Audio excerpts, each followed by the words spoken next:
All right, get ready to dive deep, because today we're tackling closing day on a house in BC. Oh yeah, closing day. Yeah, I mean, you're about to become a homeowner, which is a huge deal. Huge. But let's be real, it can be a bit overwhelming with all the information flying around. Absolutely. That's why we're here, though, to break it down, make it simple, and give you the confidence to rock closing day. Like rock stars. Exactly. And to help us with that, we've got Richard Morrison, an expert in BC real estate. With over 20 years of experience. Exactly. He's seen it all. And actually, one of the things that surprised me from his advice was that over 80% of home buyers feel unprepared for some part of closing. Wow, 80%. Yeah, crazy, right?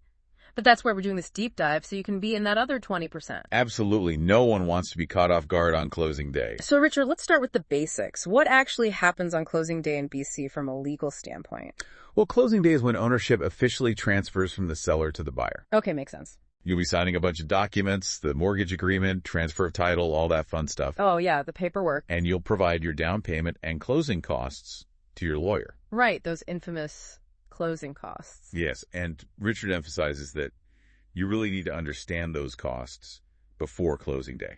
I can see why that would be important. Yeah, there are all sorts of costs you might not be expecting. Legal fees for your lawyer, for example. Oh, right. Property transfer tax, which is a tax the province applies to most real estate transactions. I had no idea. Yeah, it can be a significant chunk of change. And then adjustments, things like prepaid property taxes by the seller that you'll have to reimburse them for. So it's not just the down payment, there's all this extra stuff. Right, exactly. And Richard actually recommends getting a detailed breakdown of these costs from both your lender and your lawyer. Oh, that's a good idea, so you can compare them. Exactly. Make sure everything is accurate and you're not being overcharged. I like that. A little double checking never hurts. Never hurts. So you've got the money transferred, the papers are signed, everything is with the lawyers. Then what? Yeah, what happens next? Your lawyer registers the purchase with the BC Land Title Office, and that makes you officially the new owner. Awesome. The seller gets their money, minus any fees or mortgage balances, and you get the keys to your new home. It's official, homeowner status achieved. Exactly. But Richard says don't wait until closing day to start signing those documents. Wait, really? Sign things before closing day? Yeah, it might sound counterintuitive, but it gives your lawyer time to review everything thoroughly. Oh, I see. It gives you a chance to read through everything carefully and ask any questions you might have. That makes a lot of sense. No last-minute surprises. Exactly. And along those lines, Richard also stresses the importance of finalizing your mortgage and insurance well in advance. Why is that so crucial? Well, imagine this. You're days away from closing, and suddenly your mortgage approval hits a snag, or your insurance policy isn't finalized. That would be a disaster. It would definitely throw a wrench in the whole process. Richard says to make sure your financing is completely locked in, the funds are transferred to your lawyer, and you have proof of home insurance. Wow. So much to think about. Yeah, it can be a lot, but trust me, getting those things sorted out early on will save you a ton of stress in the long run. I bet. I've heard some horror stories about people scrambling at the last minute because they didn't have their financing or insurance in order.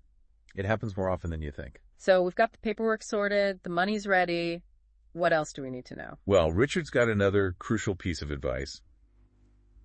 Do a final walkthrough of the property right before closing. Okay, so what exactly are we looking for during this final walkthrough? This is your last chance to make sure the property is in the condition you agreed upon. Ah, makes sense. So check that any repairs the seller promised have been made, all the appliances are there and working, and that nothing has changed since your initial inspection. He actually suggests doing the walkthrough a few days early, just in case you find any issues that need to be addressed before closing. That's smart. I'd rather find a problem a few days early than be surprised by a leaky faucet on moving day. Exactly. And here's another tip. Be strategic about your closing date. Oh, how so? Avoid closing at the end of the month. Why is that? Well, month end can actually increase your closing costs if there are any delays. Really? I never knew that. And try to avoid Fridays, if possible. What's wrong with Fridays? They could just be super hectic for everyone involved, your lawyer, the seller's lawyer, the bank, Everyone's trying to wrap things up for the weekend. Oh, I see. So a midweek closing is the way to go. Ideally, yes. This is all great advice, but even with the best planning, things can still go wrong, right? Unfortunately, yes. Even the most carefully planned closings can hit a snag, so it's important to have a backup plan. Like a backup closing date. Exactly, just in case something unexpected happens. I like that it's like an insurance policy for your closing date. Exactly. So we've talked about the legal side of closing day, Richard's expert prep tips, even the importance of backup plans. But what about those real-life closing day disasters you mentioned? Got any juicy stories for us? He did share one about a young couple buying their first home. Super excited they did everything right. Okay. But on closing morning, their down payment wire transfer hadn't arrived. Oh no, what happened? Turns out there was a tiny typo in the account details, so the funds were stuck. Oh, that's awful. The sellers were understandably upset. They had every right to pull out of the deal. I bet that was a stressful moment. It was. But Richard was able to negotiate with the sellers, got them to extend the closing by a day, and luckily, the funds came through just in time. Wow, talk about a close call. It really highlights the importance of confirming those fund transfers and double-checking all the details. Absolutely. I'm definitely going to be triple-checking everything now. Good idea. And this is just one example. So many things can go wrong on closing day, even when you think you've covered all your bases. So what else can we do to avoid those closing day pitfalls? Richard stresses the importance of reading every single document carefully and clarifying anything you're unsure about with your lawyer. Don't be afraid to ask questions. Exactly. It's much better to be thorough than to rush through the process and miss something crucial. So the key is to be proactive and detail-oriented. Exactly. And like we mentioned before, try to avoid closing at the end of the month. Right. And be strategic about choosing your closing date to minimize the risk of delays. Okay, got it. All great advice. And it's not just about the legal stuff. There's also the emotional side of becoming a homeowner. Oh, absolutely. It's a huge milestone, exciting, but also a little scary. Right. And that's something we'll explore more in the next part of our deep dive. Yes. We'll talk about all the responsibilities and maybe a few of the surprises that come with being a homeowner in BC. Can't wait. But for now, let's take a quick break, and we'll be right back to delve even deeper into this homeownership adventure. Season? All right, welcome back to our deep dive into closing day in BC. We've covered a lot of ground, but there's still more to explore. Last time we left off on a bit of a cliffhanger. We just made it through the excitement of closing day. We're holding those shiny new keys. Now what? That's where things get really interesting. You've conquered the mountain of paperwork. But becoming a homeowner is a journey, not a destination. And Richard has a lot of insights for this stage too, starting with one key piece of advice. All right, lay it on me. What's the golden rule of post-closing success, according to Richard? He says that one of the most important things you can do as a new homeowner is to record the deed. Record the deed. Why is that so important? It officially establishes your legal ownership of the property. So this is something my lawyer handles, right? Yes, your lawyer will likely take care of the filing, but it's still your responsibility to make sure it's done. Think of it as dotting the I's and crossing the T's on your homeownership journey. Okay, got it. And speaking of things you don't want to forget about, Richard says to make sure you keep up that home insurance. Oh, right, of course. You mentioned that earlier. But it's easy to forget about those ongoing things in the excitement of closing day. Exactly. It's not just a one-time thing. You need to maintain continuous coverage that meets your lender's requirements. Oh, okay. In fact, you should have already provided proof of insurance to your lender before closing day.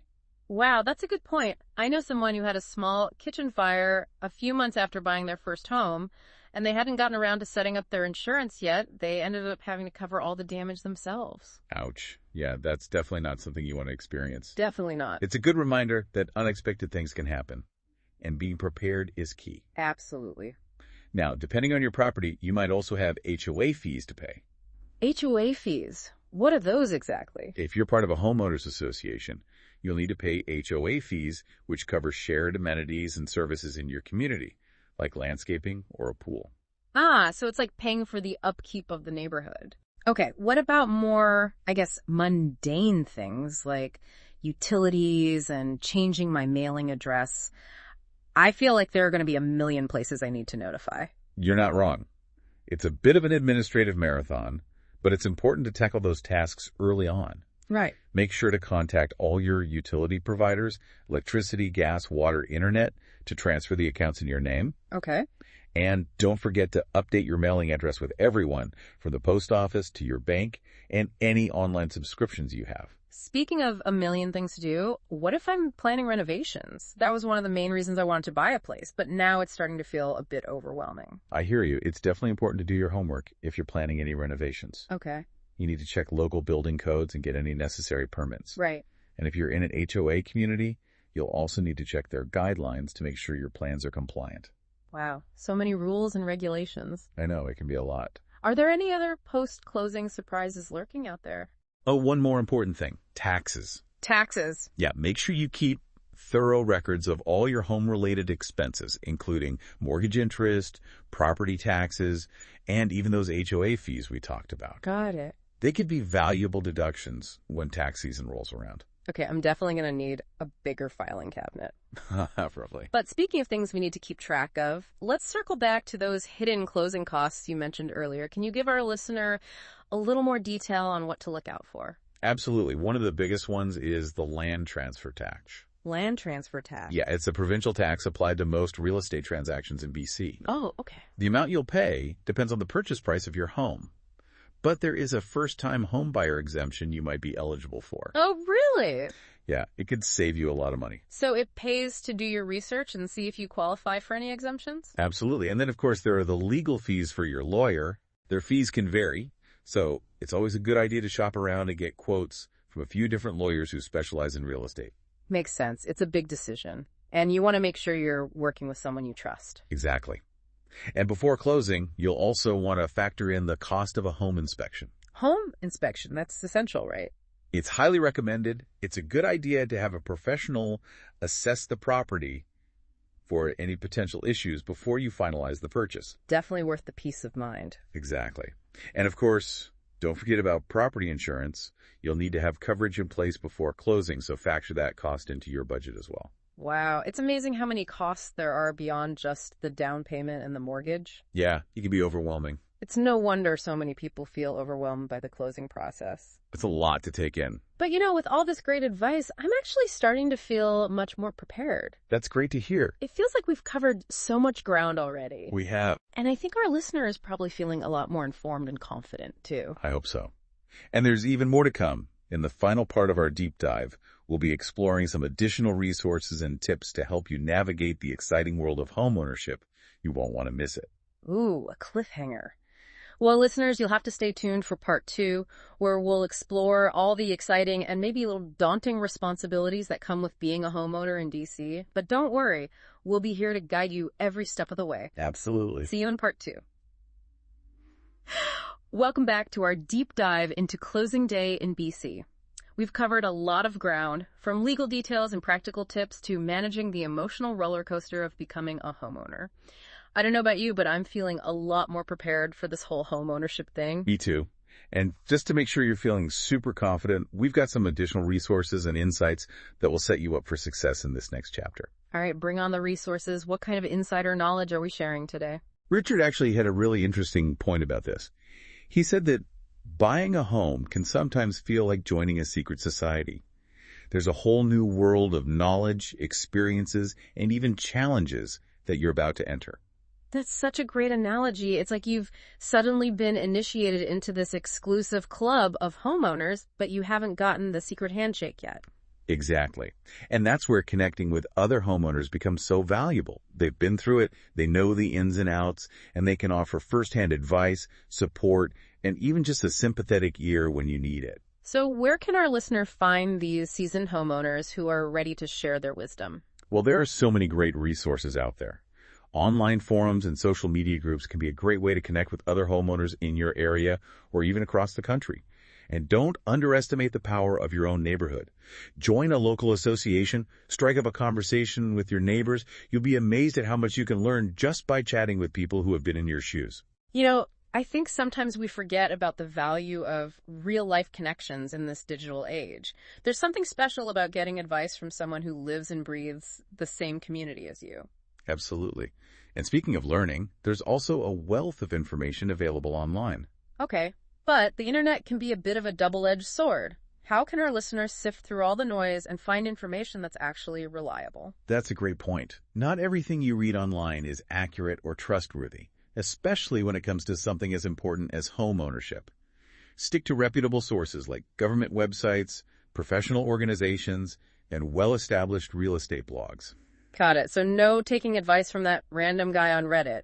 Are there any specific websites or organizations you recommend? Absolutely. The BC government website has a ton of helpful information about buying and owning a home in the province, including details about property transfer tax, homeowner grants, and even tips on energy efficiency. Oh, right. I actually checked out their section on property transfer tax before. It was a little dense, but super helpful. I'm telling you, that website is a gold mine.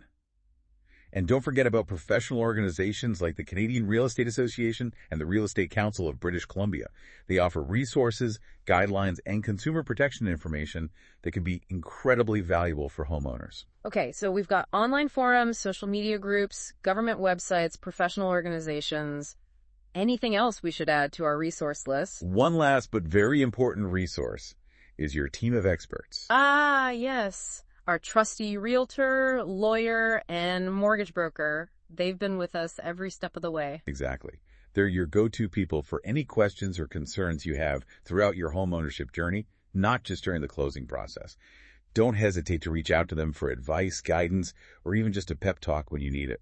They're like the homeownership dream team. It's so reassuring to know that we have this amazing support system behind us. It really does make a difference. And with all these resources at your fingertips, you're well equipped to handle any challenge that comes your way. This has been such an incredible deep dive. We've learned so much from Richard's expertise, and I feel like we've really given our listener a solid foundation for navigating the world of homeownership.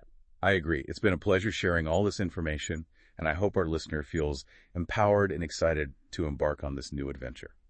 Before we wrap things up, I want to leave our listener with one final thought. Remember, buying a home is just the beginning. It's a journey filled with learning, growth, and countless opportunities to create memories that will last a lifetime. Beautifully said. Embrace the challenges, celebrate the victories, and never stop learning and growing as a homeowner. And remember, you're not alone on this journey. You've got a supportive community, the wealth of resources, and a team of experts cheering you on every step of the way. So go forth, conquer those boxes, and create a home that truly reflects your dreams and aspirations. We're so excited for you, and we can't wait to hear all about the amazing adventures that await you in your new home. That's it for our deep dive into closing day in BC. We hope you found this episode informative, empowering, and maybe even a little bit entertaining. Until next time, happy home owning. Welcome back to our deep dive. We're on the final stretch of our closing day journey in BC. You know, after all this talk about legal stuff and practical tips, I'm actually starting to feel excited about becoming a homeowner. Me too. It's a big step, but it's also super exciting. Yeah, exactly. But I still feel like there's so much to learn. Like, what happens after closing? Where do I even go for advice? Well, that's what we're going to talk about today. Some extra tips and resources to help you make that transition to homeowner. Awesome. I'm all ears. Richard actually made a really interesting point about this. He said that buying a home can feel like joining a secret society. A secret society? That's kind of cool. Right, like you're suddenly part of this club, but you don't know all the rules yet. Exactly. So how do we crack the code of this homeowner society? Well, Richard says one of the best things you can do is connect with other homeowners. Oh, yeah, like get the inside scoop from people who've been there, done that. Exactly. They've already navigated the ups and downs of homeownership, so they can offer some really valuable advice, support, and, just someone to talk to when things get a little stressful. Okay, so where do I find these wise homeowner mentors? There are actually tons of resources. Online forums and social media groups are great places to start. You can connect with other homeowners in your area or even across the country. And don't forget about your own neighborhood. Oh, yeah, good point. Join a local association, strike up a conversation with your neighbors.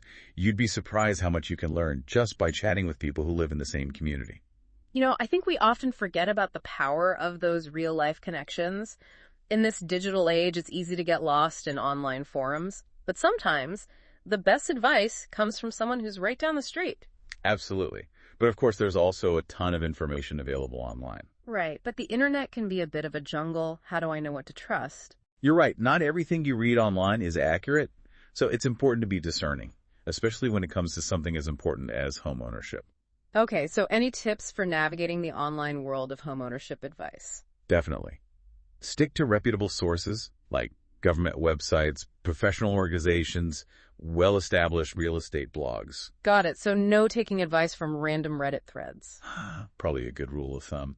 But speaking of reputable sources, the BC government website is a goldmine of information.